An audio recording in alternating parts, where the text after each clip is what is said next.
Number 1, incompatibility. Two people can be genuinely compatible in most dimensions and still be fundamentally mismatched on something that matters. She wants kids, he doesn't. He's building a career internationally, she's rooted. One person needs a lot of alone time, the other feels rejected by silence. These aren't failures of love. These are geometric impossibilities dressed up to look like relationship problems. The brain, optimistic by default, tends to assume a mismatch will resolve through compromise, conversation, or simple time together. Sometimes it does, but some mismatches aren't negotiable. They're binary. You either want children or you don't. You're either moving to another continent or you're not. Early in the relationship, mismatches are easy to overlook because early attraction is a selective filter that highlights compatibility and minimizes everything else. You notice what you have in common and take the differences as charming, quirkiness, something that makes the other person interesting. But the mismatch survives the infatuation stage and becomes impossible to ignore. Conversations that used to feel easy now circle back to the same unresolved point again and again. One person is patient, waiting for the other to change their mind. The other person is quietly becoming resentful at being asked to change something fundamental. Some couples build a life around the mismatch, accepting it as a permanent feature instead of a problem to solve. Others don't. And that's not a failure of the relationship. That's sometimes just reality catching up to a decision that should have been made before the relationship started. Number 2, tolerance depletion. Tolerance depletion is what happens when something about your partner that didn't bother you at all in the beginning becomes unbearable after years of exposure. Your partner has a specific habit, a way they do things, a personality trait that's fine when you first meet. It's barely noticeable, then you live together and you see it every single day. The way they load the dishwasher, the way they interrupt you mid-sentence, the way they handle stress by retreating into silence instead of talking it out. Familiarity reduces the ability to filter out minor irritants that previously went unnoticed. When you see someone occasionally, their quirks are charming. When you see them every day, every single one starts registering as a small, repeated violation of how you think things should be done. The irritant, originally barely noticeable, becomes enormous and disproportionate. You find yourself fixating on it, bringing it up in arguments, mentioning it to friends. The other person is confused because, from their perspective, nothing changed. They did the same thing last month, and you didn't care. What changed is your accumulated exposure to it. Resentment doesn't build from a single offense. It builds from 1,000 small ones. Often, this doesn't resolve naturally.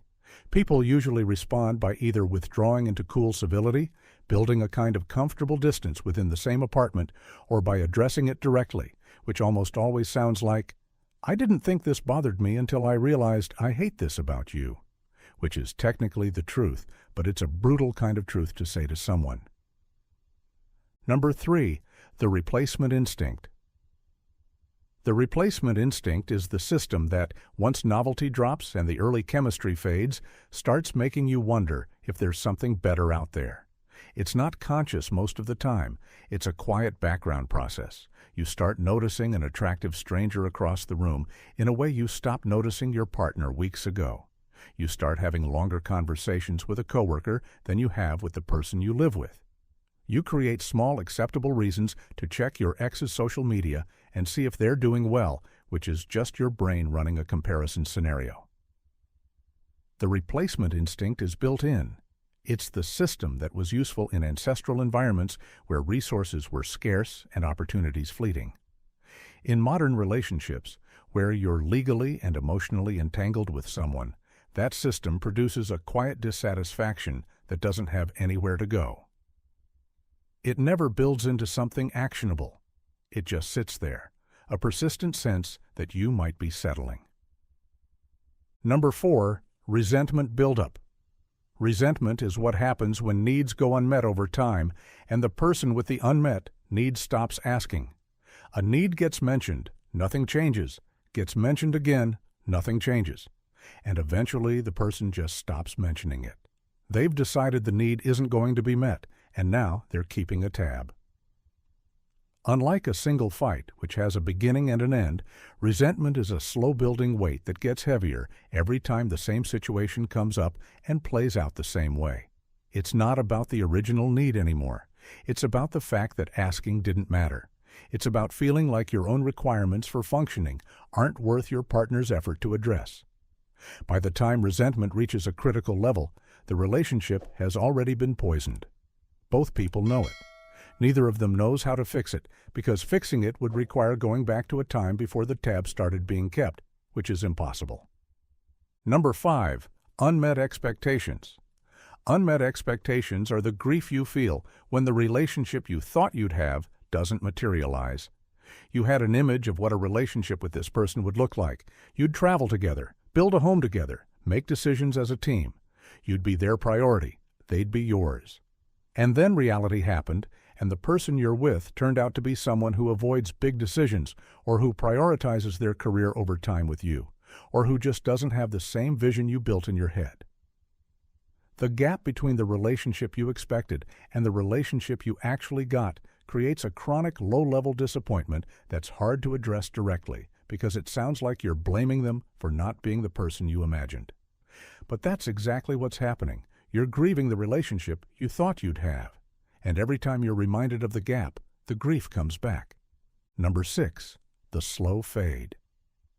The slow fade is what most relationships actually look like at the end. Most people assume relationships end in a dramatic scene, a fight, an affair discovery, a final conversation where one person says, "I'm leaving." In reality, a lot of relationships don't end. They just gradually become inactive, like a subscription you forgot to cancel. Both people are still present, still technically together, but the emotional engagement starts declining. Conversations get shorter. Efforts to spend time together get less frequent. Intimacy drops, both physical and emotional, and neither person really fights to restore it. The couple reaches a point where they're essentially co-roommates. They coordinate schedules, manage logistics, maybe raise children together, but the actual relationship, the parts that involve prioritizing each other and being mutually engaged, is effectively over. Both people sometimes know this is happening. One person might be waiting for the other to leave. The other might have already left emotionally and is just managing the logistics of an actual separation. Sometimes this phase ends in an actual breakup. Sometimes couples stay in this state for years because the friction of leaving exceeds the dissatisfaction of staying. The kids still need a home, the finances are entangled, and calling it quits requires an active decision that neither person wants to make. Number 7. Proximity loss. Proximity loss is the reason most long-distance relationships fail, and it's not what people usually think. Long-distance relationships don't fail because distance creates opportunity for infidelity, though that's the narrative people always use. They fail because consistency matters more than security. You can tell someone you love them over FaceTime every night, but you can't build a physical life with them. The actual glue of a relationship isn't words. It's repeated, boring proximity. It's waking up in the same place. It's handling mundane problems together, moving through the daily tedium as a team. Long distance removes that entirely and replaces it with a series of intense, scheduled moments. That creates a strange dynamic where the relationship only exists during planned calls and visits, and everything in between is a holding pattern. Some people can sustain that, most can't. The relationship doesn't fail because they stop loving each other. It fails because love, unlike dopamine or oxytocin, can't actually sustain itself without the physical presence that normally reinvokes it. You need the boring stuff. You need to be bored together. Number 8. Infidelity. Infidelity, when it happens, is rarely the cause of a relationship ending. It's the symptom. By the time an affair occurs, the relationship has usually already been damaged by one of the reasons we just covered. The infidelity isn't what breaks the bond. It's proof that the bond was already broken. Someone who feels deeply connected to their partner, whose needs are being met, who trusts and is trusted, doesn't typically go looking elsewhere. Not because they're incapable of temptation, but because the cost-benefit analysis in their brain doesn't make sense. The threat feels real and the gain feels small.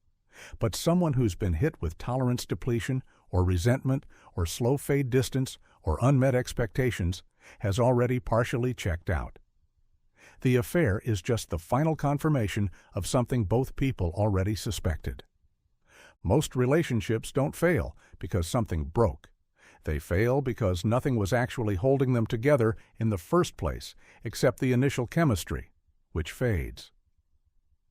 The uncomfortable truth is that most relationships end because they were trying to build something on a foundation that couldn't support the weight of what was supposed to be there.